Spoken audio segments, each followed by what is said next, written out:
दुनिया में आए हो तो एक हुनर जरूर रखना, दुनिया में आए हो तो एक हुनर जरूर रखना। दुश्मनों पर कम और अपनों पर ज्यादा भरोसा रखना, दुश्मनों पर कम और अपनों पर ज्यादा भरोसा। चलिए दोस्तों, आज जो पढ़ने जा रहे हैं बायोलॉजी का फर्स्ट अध्याय पढ़ेंगे, और आप सभी को ये पहले पहले ये स्टार मार्क्स जितने भी क्वेश्चन है, जितना इंपॉर्टेंट क्वेश्चन है, ये सभी बताने जा रहे हैं। और उसके बाद आप सभी को अति लघु और लघु उत्तरीय भारतीय गण का जो बुक है उस सभी को सारा क्वेश्चन और आंसर सॉल्यूशन कराने वाले हैं। इसीलिए आप सभी को ये पहले स्टार मार्क क्वेश्चन देख लीजिए जो इंपॉर्टेंट है, उसके बाद आप सभी को ये बता देंगे, उसके बाद फिर क्वेश्चन बैंक भी बता देंगे। यदि देखिए क्या जो बताने जाए, बायोलॉजी का फर्स्ट चैप्टर अध्याय क्लास 10th के लिए बायोलॉजी, ठीक है। जीव विज्ञान बोलिए या तो बायोलॉजी लिखे थे। जय प्रक्रम, पहला चैप्टर कौन सा है? जय प्रक्रम। फर्स्ट चैप्टर क्या है? जय प्रक्रम, ठीक। देखो रटना नहीं है, आप सभी को समझना है, ठीक ना। रटना नहीं है, क्या करना है? रटना नहीं है, आप सभी क्या करना है? समझाना। और इस तरह से आप सभी को समझा देंगे कि आप सभी को भूलना नामुमकिन हो जाएगा, ठीक है। इसीलिए आप सभी को ये क्लास स्थिर से आप सभी को कर लेना है। उसके बाद यदि आप सभी को ये पीडीएफ चाहिए तो आप सभी मेरे यूट्यूब चैनल नहीं, YouTube channel Telegram channel DK sir classes में भी जुड़ सकते हैं। यदि आप सभी को अच्छा तरीका से डेली नोट हर तरह का गाइडेंस चाहिए तो आप व्हाट्सएप ग्रुप में भी जुड़ सकते हैं। और डीके क्लासेस के ही नाम से व्हाट्सएप भी रहेगा और डीके सर क्लासेस के नाम से भी टेलीग्राम चैनल भी है। और यदि फर्स्ट नंबर ये बात बोले थे, यदि आप सभी को ये इस चैनल पर आए तो एंड तक जरूर देखिएगा और उसके बाद बोलिएगा किस तरह से पढ़ाई होता है, ठीक। और यदि मेरे चैनल पर पहली बार आए तो वीडियो को लाइक करके चैनल को सब्सक्राइब जरूर करना है। और चलिए देखते हैं बायोलॉजी का फर्स्ट अध्याय स्टार्ट करते हैं। देखिए बायोलॉजी की ये जो चैप्टर आप सभी को बताने जा रहे हैं यही आप सभी का पीडीएफ है, ठीक। यदि आप सभी ये पीडीएफ लेना चाहते हैं तो हमारे Telegram channel DK sir classes में आप सभी जुड़ सकते हैं, ठीक ना। देखिए सभी आप सभी के लिए पीडीएफ बनाया गया और यही आप सभी को बताएंगे। और आप सभी के लिए अति लघु और लघु उत्तरीय अपना जितना भी सब्जेक्टिव है आप सभी को और ऑब्जेक्टिव सारा क्वेश्चन बताने जाएंगे, ठीक ना। और बताएंगे भी अच्छा तरीका से। देखिए फर्स्ट नंबर में क्या है, कहता है कि जय प्रक्रम किसे कहते हैं? कहता है वे सारी क्रियाएं जिसके द्वारा जीवों का क्या होता है? जीवों का अनुरक्षण होता है, उसे क्या कहते हैं? जय प्रक्रम कहते हैं। जिसके द्वारा जीवों का अनुरक्षण होता है उसे क्या कहते हैं? जय प्रक्रम। जैसे क्या क्या होता है? श्वसन से भी होता है, पोषण है, परिवहन है, उत्सर्जन, ये सभी इत्यादि क्या है? जैसे उस इत्यादि क्या है? ये सभी जय प्रक्रम का उदाहरण है। कहता है पोषण से आप क्या समझे? पोषण से आप क्या समझाते हैं? ये कितने प्रकार का होता है? पोषण जैसे भोजन जो करते हैं ना उसी को कहते हैं पोषण। पोषण किसे कहते हैं? कितने प्रकार के होते हैं, ठीक ना। तो पोषक तत्वों को अंतःग्रहण, पोषक तत्व जो है जितना भी तत्व है न्यूट्रिशन है तो सभी को अंतःग्रहण जब तक अंदर नहीं लेंगे तब तक कैसे हो जाएगा पोषण? कहते हैं पोषक तत्वों को अंतःग्रहण करने की विधि को पोषण कहते हैं। पोषक तत्वों को अंतःग्रहण करने की विधि को क्या कहते हैं? पोषण कहते हैं। या पोषक तत्वों को ग्रहण करने की विधि को क्या कहते हैं? पोषण कहते हैं। पोषण दो प्रकार के होते हैं। पोषण कितने प्रकार के होते हैं? दो प्रकार के। कहता है एक स्वपोषण होता है, एक परपोषण होता है। तो वो परपोषण पोषण कितने प्रकार का होता है? पोषण दो प्रकार के, एक स्वपोषण होता है और परपोषण होता है। स्वपोषण उसे कहते हैं जो जीव अपना स्वयं संश्लेषित अपना भोजन स्वयं संश्लेषित बनाता है और खाता है उसे क्या कहता है? स्वपोषण। परपोषण जो दूसरे जीवों पर निर्भर होता है उसे क्या कहते हैं? परपोषण। तो देखते हैं यहाँ पर कहता है कि स्वपोषण किसे कहते हैं? स्वपोषण किसे कहते हैं? तो कहता है कि पोषण की वह विधि जिसमें जीव किसी दूसरे जीवों पर निर्भर न रहकर अपना भोजन स्वयं संश्लेषित करता है उसे क्या कहते हैं? स्वपोषण कहते हैं। जो जीव देखो दूसरे जीवों पर निर्भर नहीं रहता और अपना भोजन स्वयं संश्लेषित करता है उसे क्या कहते हैं? स्वपोषण कहते हैं, ठीक। जैसे देखो पेड़ पौधा क्या है और शैवाल क्या है, ये सभी अपना भोजन स्वयं संश्लेषित करते हैं, किसी दूसरे जीव पर निर्भर नहीं रहता है कि वे बनाएगा तो हम खाएंगे, वे चीज उपजेगा तो खाएंगे। वो अपना भोजन स्वयं संश्लेषित करके अपना से स्वयं बना के खाता है उसे क्या कहते हैं? स्वपोषण कहते हैं। देखो परपोषण किसे कहते हैं? कहता है कि पोषण की वह विधि जिसमें जीव अपना भोजन स्वयं संश्लेषित न कर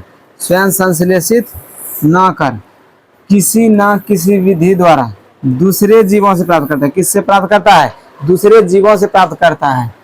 दूसरे जीवों से अपना भोजन प्राप्त करता है उसे परपोषण कहते हैं। क्या कहते हैं? उसे परपोषण कहते हैं। जैसे हम सब लोग खुद हैं अपने से भोजन स्वयं से नहीं बनाते हैं, किसी न किसी विधि द्वारा दूसरे से प्राप्त करते हैं, अन्य जीव जैसे होता है हम, ठीक ना। तो इसको आप सभी को जो पीडीएफ मिलेगा आपको तनिक टाइपिंग मिस्टेक हो आप सबको सुधार करके ही मिलेगा, ठीक ना। उसमें कोई दिक्कत आपको घबराने का कोई बात नहीं, ठीक। तो कहता है कि पोषण की वह विधि जिसमें जीव अपना भोजन स्वयं संश्लेषित न कर किसी न किसी विधि द्वारा दूसरे जीवों से अपना भोजन प्राप्त करता है उसे परपोषण कहते हैं। जैसे मनुष्य हुआ, अन्य जीव जंतु हुआ, जितना भी है जितना जीव जंतु है लगभग वे सभी क्या है? दूसरे जीवों से प्राप्त, दूसरे परपोषण कहते हैं, उसे परपोषण के अंतर्गत आते हैं, ठीक ना। देखते हैं फिर नेक्स्ट क्वेश्चन। ठीक है, नेक्स्ट क्वेश्चन क्या कहता है, कहता है प्रकाश संश्लेषण क्या है, इस समीकरण लिखें। इस समीकरण लिखें, क्रिया का रासायनिक समीकरण लिखें। तो कहता है कि प्रकाश संश्लेषण क्या है, इस समीकरण, इसका समीकरण भी लिखा और क्रिया का रासायनिक समीकरण लिखा। ठीक है, कहता है सूर्य के प्रकाश की उपस्थिति में पौधे द्वारा वायुमंडल से कार्बन डाइऑक्साइड, पृथ्वी से जल तथा खनिज लवण लेकर क्लोरोफिल की उपस्थिति में भोजन बनाने की क्रिया को प्रकाश संश्लेषण कहते हैं। क्या कहते हैं उसे, प्रकाश संश्लेषण कहते हैं।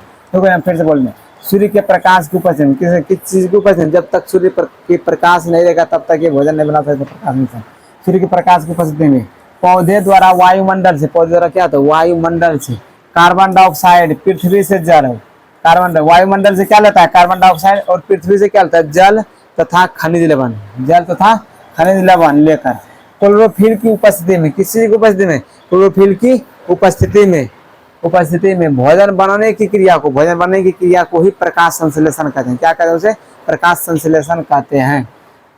तो प्रकाश संश्लेषण के लिए समीकरण इस प्रकार देखिए, 6CO2 + 12H2 होता है। सूर्य का प्रकाश बटा क्लोरोफिल होता है, और C6H12O6 + 6O2 + 6H2 होता है। इसका रासायनिक समीकरण होता है। ठीक ना, तो इनको याद रखना बहुत सा कम में ज्यादा रहता है। ऑब्जेक्टिव में भी इसको कुछ पूछ देता है, और सब्जेक्टिव में पूछता है तो इसका रासायनिक समीकरण लिखना जरूर बोलता है।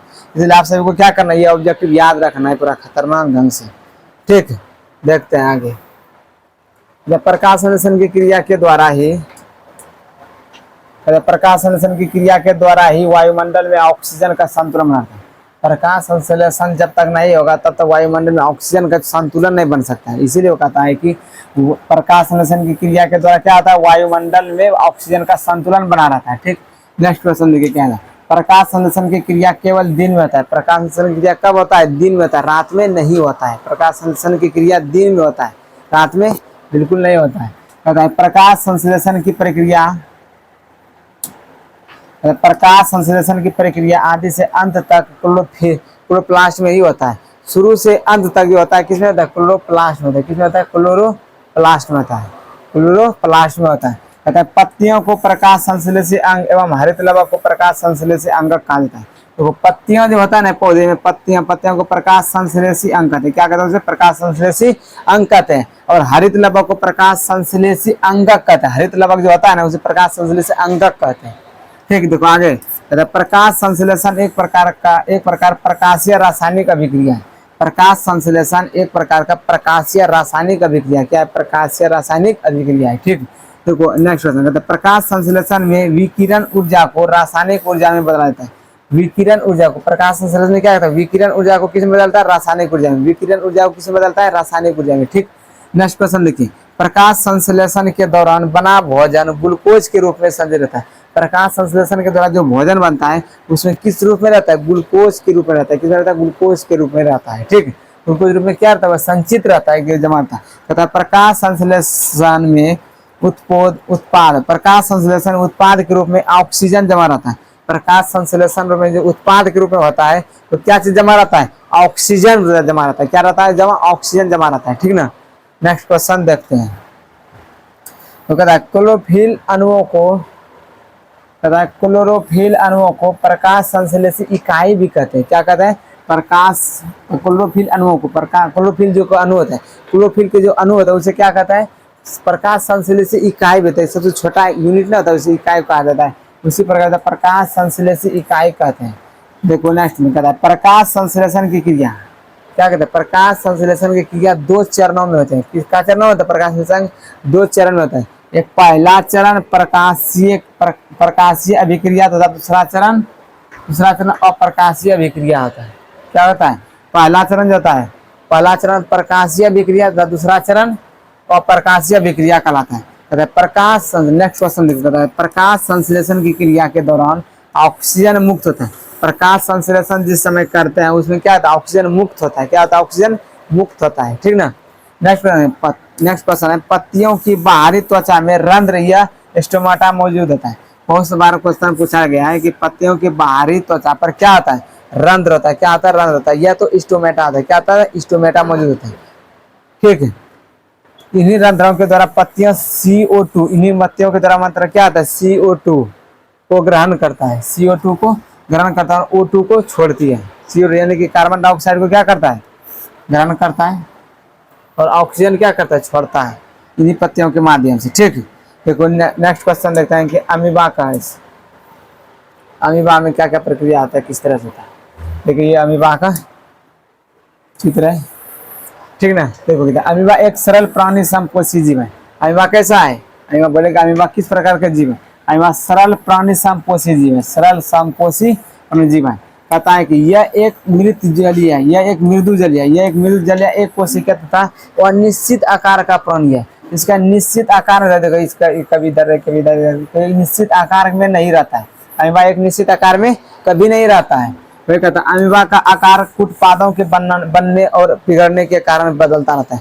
कुटपाद जो होता है उसके बदलने और बिगड़ने की प्रक्रिया होती रहता है। अमीबा का आकार कुटपादों के बनने और बिगड़ने के कारण बदलता रहता है। ठीक है, देखो नेक्स्ट में क्या रहता है, अमीबा कुटपादों की मदद से अर्थात सहायता से ही भोजन करता है। बोले कि अमीबा भोजन कैसे करता है, कुटपाद की मदद से, ये कुटपाद की सहायता से ही अपना भोजन करता है। कहता है अमीबा कुटपाद की मदद अर्थात सहायता, अर्थात बोलो ये मदद बोलो वही होता है, किससे ही भोजन अपना ग्रहण करता है। अमीबा कैसे करता है, कुटपाद की सहायता से। ठीक है, देखो नेक्स्ट क्वेश्चन कहता है अमीबा का भोजन शैवाल को छोटे छोटे टुकड़ों या बैक्टीरिया, डायटम एवं अन्य छोटे एक कोशिकीय जीव तथा मृत कार्बनिक पदार्थ के छोटे छोटे टुकड़ों इत्यादि है। ठीक है, ये अमीबा का जो भोजन होता है शैवाल के जो छोटे छोटे टुकड़े या बैक्टीरिया होता है या डायटम होता है या अन्य छोटे छोटे एक कोशिकीय जीव होता है, इसमें दो कोशिकीय नहीं, बहु कोशिकीय नहीं, एक कोशिकीय जीव ही उसका भोजन करता है तथा मृत कार्बनिक पदार्थ के छोटे छोटे टुकड़े इत्यादि है। ठीक, देखो नेक्स्ट क्वेश्चन कहता है अमीबा में पोषण अंतःग्रहण, पाचन तथा बहिष्करण प्रक्रिया द्वारा पूर्ण होता है। जो अमीबा में जो होता है, अमीबा में जो पोषण होता है अंतःग्रहण पाचन होता है, किसमें होता है, अंतःग्रहण, बाहरी ग्रहण नहीं होता है। अमीबा में जो पोषण होता है किसमें होता है, अंतःग्रहण। ठीक, तथा और बहिष्करण प्रक्रिया द्वारा पूर्ण होता है, बहिष्करण प्रक्रिया द्वारा क्या होता है, पूर्ण होता है। ठीक, देखो अमीबा में पाचन भोजन राजधानी में ही एंजाइम द्वारा आता है। अमीबा में पाचन जो होता है भोजन राजधानी में, भोजन की राजधानी में ही एंजाइम के द्वारा आता है। किसके द्वारा आता है, एंजाइम के द्वारा होता है। देखो नेक्स्ट क्वेश्चन है, कहता है अमीबा में अपचे भोजन को शरीर से बाहर निकालने का कोई निश्चित स्थान नहीं होता है।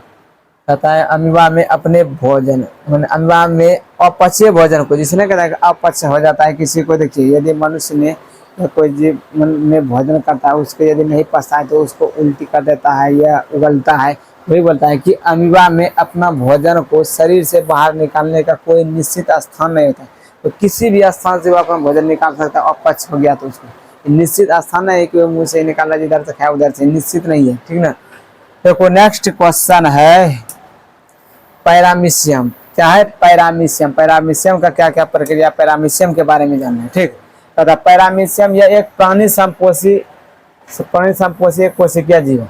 ये भी एक कोशिकीय जीव है। क्या, एक कोशिकीय जीव है। ठीक है, पैरामीशियम यह एक प्राणी संपोषी एक कोशिकीय जीव है। कैसा है जीव, एक कोशिकीय जीव है। तथा अमीबा की भांति पैरामीशियम भी मृदु जलीय प्रोटोजोआ है। तथा अमीबा की भांति अमीबा की तरह ही पैरामीशियम भी मृदु जलीय है। कैसा है, मृदु जलीय और प्रोटोजोआ है। कैसा है, मृदु जलीय और प्रोटोजोआ है। ठीक, आगे देखो पैरामीशियम का आकार निश्चित होता है। पैरामीशियम जो होता है उसका आकार एक निश्चित है, ये इस आकार का है ना, तो इसमें लगा रहता है, ये तना जो छोटा रहता है, इसका आकार जो रहता है एक निश्चित आकार में ही रहता है। ठीक ना, इसका आकार बिगड़ता और सुधरता नहीं है, इसका एक निश्चित ही आकार होता है। वही कहता है पैरामीशियम का आकार क्या होता है, निश्चित होता है, लेकिन अमीबा का आकार एक निश्चित होता है नहीं। अमीबा का आकार क्या होता है, निश्चित नहीं होता, लेकिन पैरामीशियम का आकार क्या होता है, निश्चित होता है। ठीक है, नेक्स्ट देखिए पैरामीशियम चप्पल के आकार का होता है। देखिए चप्पल के जैसा होता है, निश्चित नहीं कहता है कि सैंडल जैसा है, ये चप्पल जैसा कहता है। पैरामीशियम का आकार जो एक चप्पल के जैसा होता है। कैसा होता है, जो आप सभी शो पहनते हैं, चप्पल जो पहनते हैं उसी का आकार का होता है। कहता है पैरामीशियम शरीर में प्रचलन अंगक सिलिया से ढका होता है। पैरामीशियम शरीर में पैरामीशियम शरीर में प्रचलन अंगक सिलिया से ढका होता है। ये जो है ना आकार है इसका, इस तरह से, इसी से क्या होता है, एक सिलिया की तरह, एक छिल्ली की तरह क्या होता है, उसमें ढका हुआ रहता है। ठीक ना, तथा पैरामीशियम में भोजन का अंतःग्रहण शरीर के एक निश्चित स्थान से होता है। पैरामीशियम जो है ना इसका एक भोजन का कार्य होता है, एक निश्चित स्थान था। जिस तरह हम सभी को भोजन जो करते हैं मुंह से करते हैं, एक निश्चित जगह, एक निश्चित स्थान, उसी प्रकार इसमें पैरामीशियम भी एक भोजन करने का एक निश्चित आकार होता है और एक निश्चित जगह भी होता है। क्या कहता है, देखो पैरामीशियम भोजन का अंतर्ग्रहण, भोजन को अंदर लेने की प्रक्रिया जो होता है शरीर के एक निश्चित स्थान से होता है जो कोशिका मुख या साइटोस्टम कहलाता है। ये साइटोस्टम कहलाता है, ठीक ना। देखो अब जानना है किसके बारे में, हम अपने मनुष्य अपने शरीर के बारे में ही सभी को जानना है, ठीक ना। कहता है मानव में जो पाचन प्रक्रिया होता है, मानव की जो पाचन प्रक्रिया उसके बारे में जानना है। कहता है आहार नाल क्या है, मनुष्य के पाचन के बारे में जानना है हम सभी को, ठीक ना। कहता है आहार नाल क्या है, आप सभी को ये बता देंगे ना, आप सभी को एक भी क्वेश्चन छूटने वाला नहीं। आप सभी अंत तक ये क्लास करके देखिए मेरे साथ जुड़ के। यदि आप सभी को एकदम तक एक भी क्वेश्चन छूट जाएगा ना साइंस से, आप तब बोलिएगा, किसी भी सब्जेक्ट से नहीं छूटेगा, मात्र भरोसा करके रखिए। और यदि होता है कभी क्लास लेट से घबराने की बात नहीं है, ठीक। इधर देखो कहता है कि मानव का पाचन तंत्र, और इसमें फर्स्ट में जो है टॉपिक कहता है आहार नाल।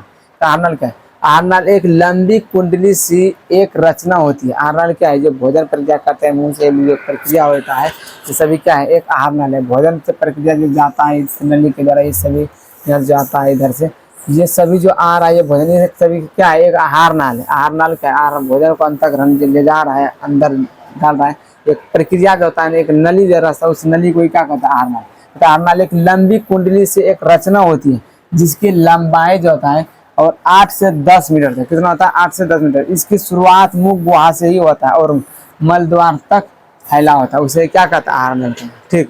क्या कहता है, आहार नाल। आहार नाल एक लंबी कुंडली से एक रचना होती है, इसकी लंबाई 8 से 10 मीटर होती है, ठीक। और इसकी शुरुआत जो होता है मुख गुहा से ही हो जाता है। जैसे देखो यहाँ मुख गुहा से जैसे तुम भोजन किए और यहाँ से जो भोजन की प्रक्रिया जहाँ तक आया, छोटी आंत बड़ी आंत मल द्वार तक जो गया, तो सभी क्या है प्रक्रिया, एक आहार नाल का ही एक भाग है। इसीलिए कहता है कि ये शुरुआत होता है मुख गुहा से और खत्म कहाँ होता है, मल द्वार तक में ही खत्म हो जाता है, ठीक है।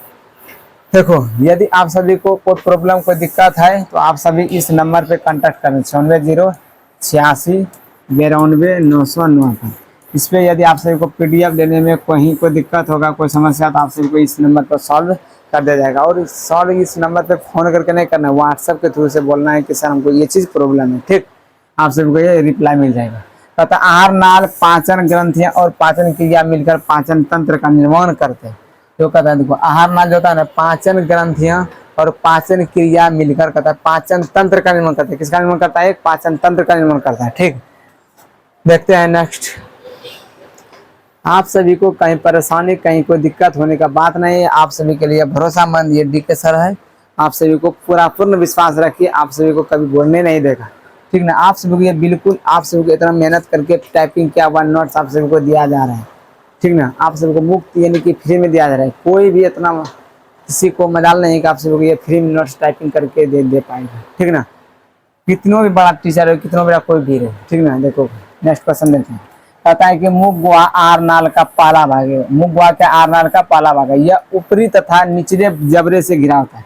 मुख गुहा जो होता है ये क्या है, आहार नाल का पहला भाग है। ये सभी को पता है, अभी बोले थे मुख गुहा से शुरू होता है। आहार नाल जो होता है शुरू कहाँ से होता है, मुख गुहा से शुरू होता है।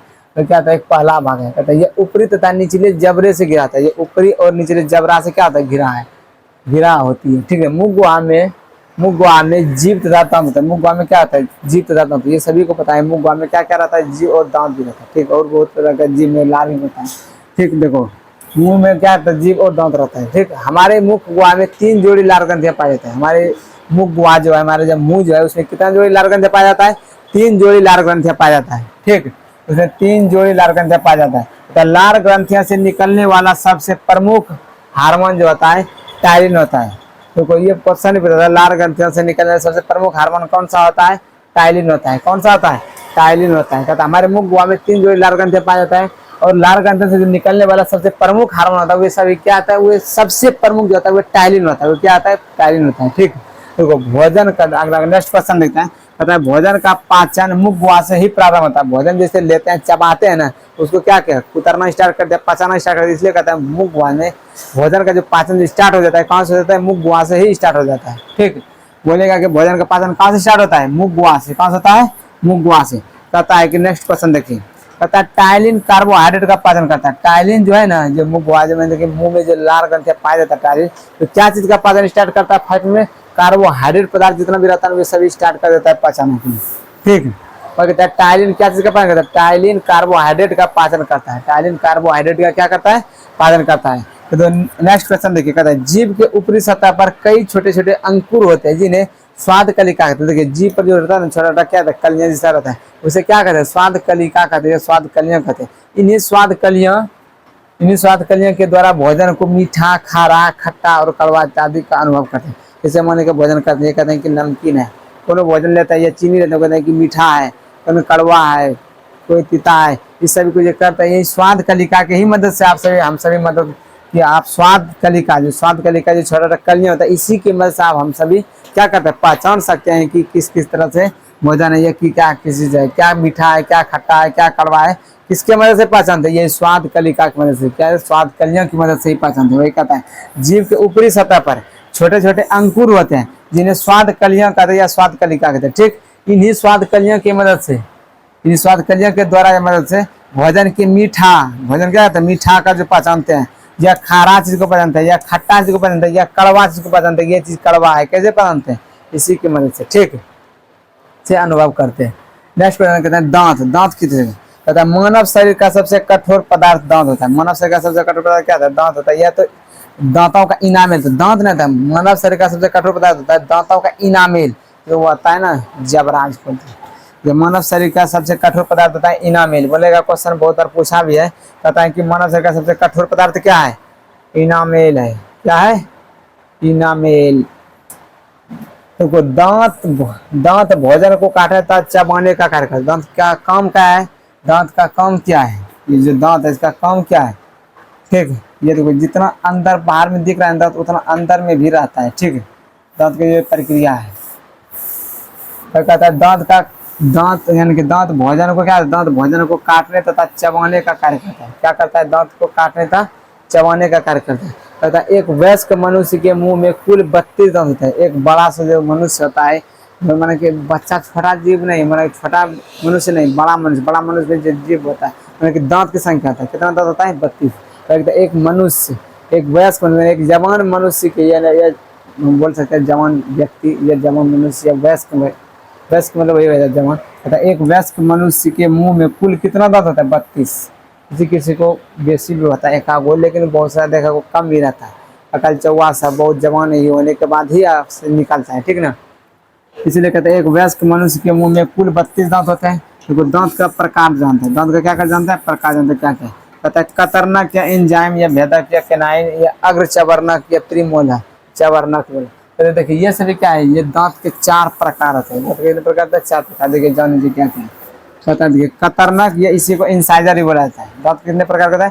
दांत 4 प्रकार के होते हैं। फर्स्ट में क्या? कतरनक या इंसाइजर है। दूसरा में भेदक या तो केनाइन है, भेदक या तो केनाइन है। और तीसरा क्या? अग्र चवर्णक है, यह तो प्रीमोलर बोला जाता है। अग्र चवर्णक बोलिए या तो प्रीमोलर बोलिए, ठीक। और चौथा नंबर चवर्णक बोलिए या तो मोलर बोलिए, चवर्णक या तो मोलर बोलना है, ठीक है। दांत कितने प्रकार का होता है? 4 प्रकार के, 4 प्रकार याद रखना। कहता है दांत का वह भाग जो मसूड़े में धंसा होता है जड़ कहलाता है। ये देखो यहाँ से मसूड़ है ना, ये जो मसूड़ में जो अंदर में घुसा रहता है, ये यहाँ पर भी दांत, ये तो दांत का प्रकार है। लेकिन ये देखिए ये दांत है, दांत में जो मसूड़ के अंदर में रहता है उसे क्या कहते हैं? जड़ कहते हैं। वह देखिए नेक्स्ट क्वेश्चन है, कहता है दांत का वह भाग जो मसूड़े में धंसा है। किसमें धंसा रहता है? मसूड़ा में। जो मसूड़ा रहता है उसी में जो धंसा रहता है उसे क्या कहते हैं? जड़ कहते हैं। उसे क्या कहते हैं?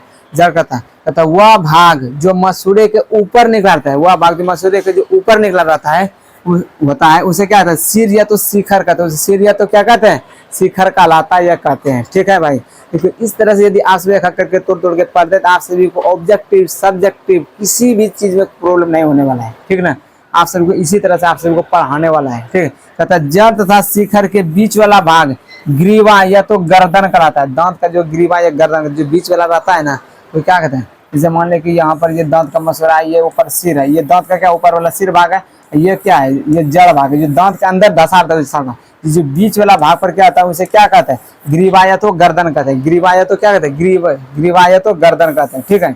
देखो नेक्स्ट क्वेश्चन देखते हैं। कहता है दांत के भीतर नेक्स्ट क्वेश्चन कहता है दांत के भीतर एक मज्जा जिसके ऊपर गुहा होती है, मज्जा जिसके ऊपर गुहा होती है वो दंतास्थि, दंतास्थि या तो डेंटाइन कहते हैं, डेंटाइन होते हैं, डेंटाइन होते हैं, दंतास्थि या तो क्या होता है डेंटाइन होती है, जो दांत का अधिकांश भाग तैयार करते हैं, तो क्या कहते हैं दांत का अधिकांश भाग तैयार करते हैं। ठीक है, नेक्स्ट क्वेश्चन देखिए क्या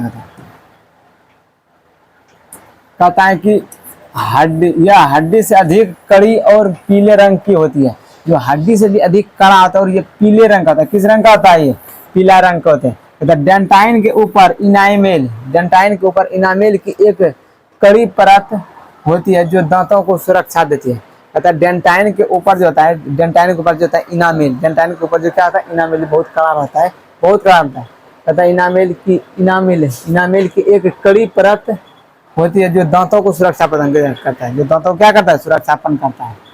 देखो यदि कोई भी चीज को सुरक्षा करता है उसके ऊपर यदि जब तक कड़ा शासन नहीं रहेगा तब तक करेगा नहीं, इसे दांत की सुरक्षा करता है कौन? इनामेल करता है, उसकी कड़ी परत जमा रहता है। ठीक, और कहता है कि देखो यह एक हड्डी से अधिक कड़ी तथा पीले रंग की होती है, डेंटाइन के ऊपर इनामेल की एक कड़ी परत होती है जो दांतों को सुरक्षा करता है, दांतों क्या करता है सुरक्षा करता है। ठीक, देखो अब आमाशय के बारे में जानना है, यानी कि पेट गुहा के बारे में, आमाशय के बारे में, स्टोमस किसके बारे में जानना है? स्टोमस बारे में। देखो कहता है आमाशय, कहता है आमाशय क्या? ग्रास नली के आगे थैली नुमा संरचना को आमाशय कहा जाता है, ग्रास नली के आगे थैली नुमा संरचना को आमाशय कहा जाता है। क्या कहा जाता है? आमाशय कहा जाता है। कहता है आमाशय में 3 भाग होते हैं, आमाशय में कितने भाग होता है? 3 भाग होता है। आमाशय में कितने भाग होता है? 3 भाग होते हैं। देखो यहाँ पर जो आमाशय का भाग चित्र बना हुआ है, कहते हैं जिसमें अग्र भाग को कार्डिक कहता है, अग्र भाग को क्या कहता है? कार्डिक।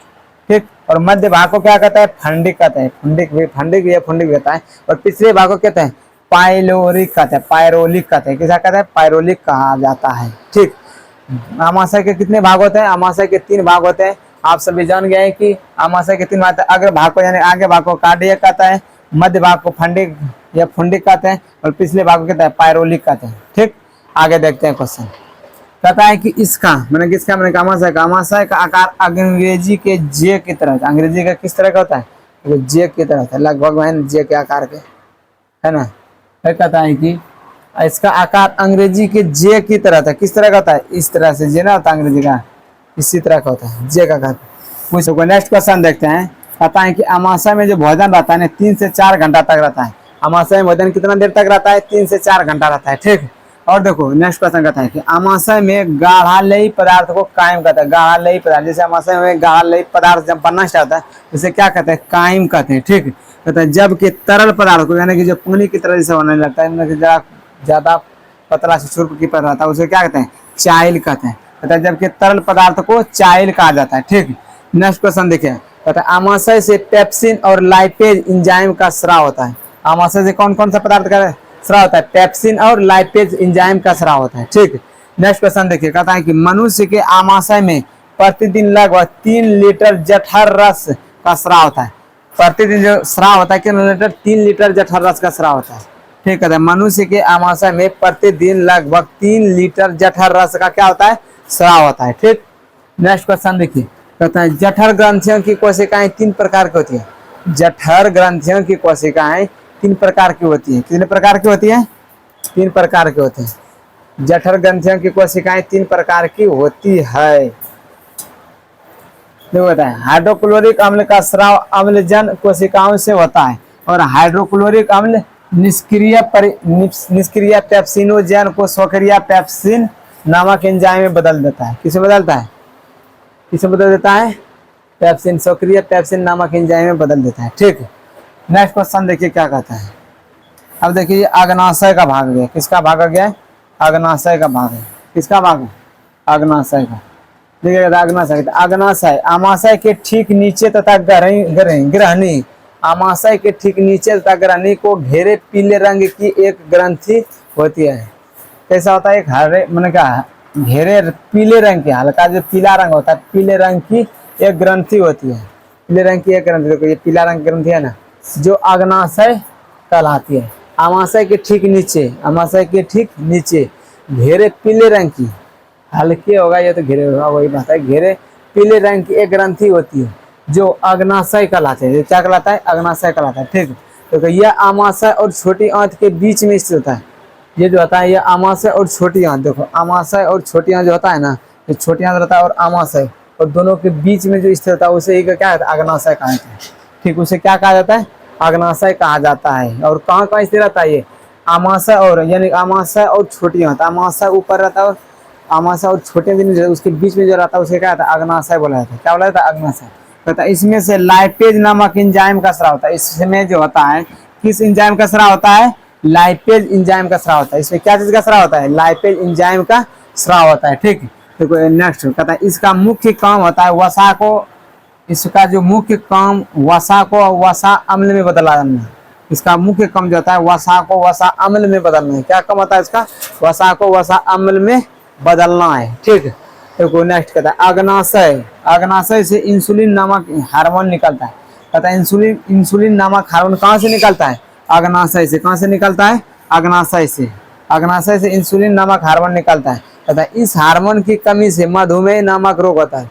इस हार्मोन की कमी से, यदि इंसुलिन नामक हार्मोन से यदि कमी हो जाएगा, यदि इंसुलिन नामक जिस व्यक्ति के या जिस मनुष्य में इंसुलिन नामक हार्मोन यदि कमी हो जाएगा, उसमें कौन सा हार्मोन, कौन सा बीमारी होगा, ये मधुमेह बीमारी स्टार्ट हो जाएगा। कौन सा बीमारी स्टार्ट हो जाएगा, मधुमेह नामक बीमारी होने लगेगा। वही कहता है कि देखो अग्नाशय से इंसुलिन नामक हार्मोन निकलता है। अग्नाशय से कौन सा हार्मोन निकलता है, इंसुलिन नामक हार्मोन निकलता है। कहता है इस हार्मोन की कमी से, यदि अग्नाशय से इंसुलिन नामक हार्मोन नहीं निकलेगा तो मधुमेह नामक रोग हो जाएगा। ठीक, इंसुलिन इस हार्मोन की कमी से, इस हार्मोन की कमी से मधुमेह रोग होता है। इस हार्मोन की कमी से मधुमेह रोग होता है। ठीक, नेक्स्ट क्वेश्चन देखिए, छोटी आंत की प्रक्रिया जान लीजिए। क्या है छोटी आंत, किसके बारे में जानना है, छोटी आंत के बारे में। कहते छोटी आंत आहार नाल का सबसे लंबा भाग है। छोटी आंत जो होता है सबसे, आहार नाल बताया ना, आहार नाल में सबसे, आहार नाल पूरी प्रक्रिया है। ठीक ना, मुंह से लेके एकदम पूरा छोटी आंत मल द्वार तक जो प्रक्रिया है आहार नाल है। उसमें जो सबसे लंबा प्रक्रिया होता है, सबसे लंबा जो बड़ा आता है, सबसे भलो नाम है छोटी आंत, लेकिन वो बहुत लंबा रहता है। कौन, छोटी आंत। बड़ी आंत जो होता है ना, वे पानी स्टोरेज करने का चौड़ा जैसा होता है, उसी को बड़ी आंत बोला जाता है। लेकिन उसमें ढेर बड़ा होता ना है, छोटी आंत से बड़ा नहीं होता है। ठीक ना, लेकिन उसको बोला गया है बड़ा जैसा आकार में रहता है, इसलिए उसको बड़ा बोला है। ठीक है, तो छोटी आंत आहार नाल का सबसे लंबा भाग है। ये क्वेश्चन पूछेगा छोटी आंत किस प्रकार का, सबसे लंबा भाग है या छोटा भाग है या मध्य भाग है, या तो इनमें से कोई नहीं। तो बोलना है कि छोटी आंत सबसे, आहार नाल का सबसे लंबा भाग होता है। क्या होता है, सबसे लंबा भाग होता है। ठीक, कहता है यह बेलना आकार रचना कहता है, यह बेलनाकार रचना होता है। कैसा आकार था, ये बेलनाकार में होता है। ठीक, कहता है आहार नाल के इस भाग में पाचन की क्रिया पूर्ण होती है। आहार नाल के इस भाग में पाचन की क्रिया क्या होता है, पाचन क्रिया पूर्ण हो जाता है। पाचन क्रिया कहाँ पूर्ण होता है, छोटी आंत में जाते थे, सब लास्ट में खत्म होकर क्या हो जाता है, पूर्ण हो जाता है। ठीक, कहता है मनुष्य में इसकी लंबाई लगभग 6 से 8 मीटर होती है, और जैसा आकार जैसा मनुष्य होता है वैसा आकार था। लेकिन लगभग में माना है वैज्ञानिक ने कि 6 से 7 मीटर तक लंबा होता है। और चौड़ाई जो होता है, देखो चौड़ाई होता है 2.5 सेंटीमीटर, 2.5 सेंटीमीटर में होती है। ठीक, और लिखा है ना, अलग अलग जंतुओं में छोटी आंत की लंबाई अलग अलग होती है। अलग अलग जंतुओं में छोटी आंत की लंबाई क्या होता है, अलग होता है, अलग अलग होता है। कहता है इसकी लंबाई सामान्यतः भोजन के प्रकार पर होता है। इसके आकार होता है ना, जिस तरह के जो मनुष्य भोजन करता है, जो जंतु भोजन करता है, उस आकार के में छोटी आंत की लंबाई निर्भर करता है। क्या कहता है, जिस आकार में यह भोजन करता है, कहता है भोजन के प्रकार पर निर्भर करता है। जैसे शाकाहारी जंतुओं में छोटी आंत की लंबाई अधिक होती है, ताकि सेल्यूलोज का पाचन ठीक से हो सके। कहता है मांसाहारी भोजन का पाचन अपेक्षाकृत सरल होते हैं। मांसाहारी जो भोजन होता है ना, मांसाहारी जो भोजन होता है उसका पाचन अपेक्षाकृत क्या होता है, सरल होता है, पचाना आसान होता है उसमें। ठीक, इसलिए मांसाहारी जंतुओं की छोटी आंत की लंबाई कम होती है। क्या होता है, उसके आकार की छोटी आंत की लंबाई क्या होता है, कम होती है। ठीक, तो इसको एक बार फिर से बोल देते हैं क्या क्या प्रक्रिया है इसमें, क्योंकि इससे क्वेश्चन यहाँ पर से उठता है और ये यहाँ से क्वेश्चन बनता भी है। ठीक है, इसीलिए आप सभी को यहाँ से फिर से बोल देते हैं छोटी आंत के बारे में। ये आप सभी को ये पता होगा कि छोटी आंत आहार नाल का सबसे लंबा भाग है, ये सभी को पता है। ठीक, यह बेलना आकार का रचना होती है। कैसा है, बेलनाकार आकार करता है। ठीक, आहार नाल के इस भाग में पाचन की क्रिया पूर्ण होती है। आहार नाल के इस भाग में पाचन की क्रिया क्या होता है, पूर्ण होती है। ठीक, कहता है मनुष्य में इसकी लंबाई लगभग 6 से 7 मीटर होता है, और चौड़ाई 2.5 सेंटीमीटर होती है। और अलग अलग जंतुओं में छोटी आंत की लंबाई अलग अलग होती है। अलग अलग जंतुओं में क्या होता है, छोटी आंत की लंबाई अलग अलग होती है। ठीक, इसकी लंबाई सामान्यतः भोजन के प्रकार पर निर्भर करता है। जैसे शाकाहारी जंतुओं में छोटी आंत की लंबाई अधिक होती है। छोटी आंत की लंबाई क्या होता है, अधिक होती है, ताकि सेल्यूलोज का पाचन ठीक से हो सके। और मांसाहारी भोजन का पाचन अपेक्षाकृत सरल होती है, मतलब सरल मतलब आसान तरीका से हो जाता है। ठीक, तथा इसलिए मांसाहारी जंतुओं की छोटी आंत की लंबाई कम होती है। इसलिए छोटी आंत की लंबाई क्या होता है, मांसाहारी जंतुओं में छोटी आंत की लंबाई क्या होता है, कम होता है। ठीक, नेक्स्ट क्वेश्चन देखते हैं। कहता है छोटी आंत 3 भागों में ग्रहणी, जेजुनम तथा इलियम में बटा होता है। छोटी आंत की जो लंबाई होता है, छोटी आंत की 3 भाग में होता है। छोटी आंत की कितना भाग होता है, 3 भाग होता है। छोटी आंत का कितना भाग होता है, 3 भाग होता है। एक ग्रहणी होता है, जेजुनम होता है और इलियम होता है। ग्रहणी, जेजुनम, इलियम। ठीक, इसको याद रखिए। करता है ग्रहणी छोटी आंत और का पहला भाग है। ग्रहणी जो होता है छोटी आंत का क्या होता है, पहला भाग होता है, जो आमाशय के पाइलोरिक भाग के ठीक बाद शुरू होता है। आमाशय के पाइलोरिक भाग के ठीक बाद शुरू होता है। ठीक, छोटी आंत 3 भागों में ग्रहणी, जेजुनम तथा इलियम में बटा होता है। छोटी आंत जो 3 भागों में बटा होता है, किस किस में कहता है, ग्रहणी होता है, जेजुनम और इलियम होता है। ठीक, देखो नेक्स्ट क्वेश्चन कहता है कि ग्रहणी छोटी आंत का पहला भाग है।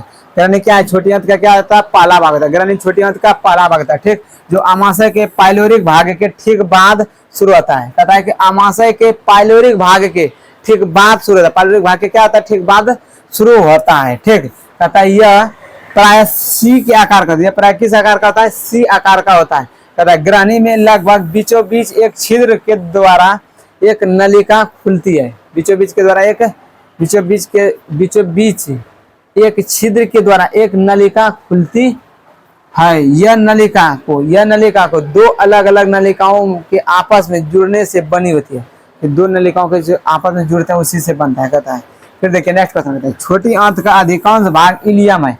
छोटी आंत का अधिकांश, यानी छोटी आंत जो होता है ना, सबसे बड़ा भाग जो होता है उसमें, छोटी आंत में जो बड़ा होता है अधिकांश भाग होता है उसे कहते हैं किसका होता है, इलियम का। किसका भाग होता है, इलियम का। इस भाग में भोजन का अंतिम रूप से पाचन समाप्त हो जाता है। इस भाग में जो होता है ना, भोजन का अंतिम रूप से पाचन की प्रक्रिया खत्म हो जाता है। क्या होता है, खत्म होता है। इस भाग में देखो लिखा है ना, अंतिम रूप से पाचन समाप्त हो जाता है। पचे हुए भोजन का अवशोषण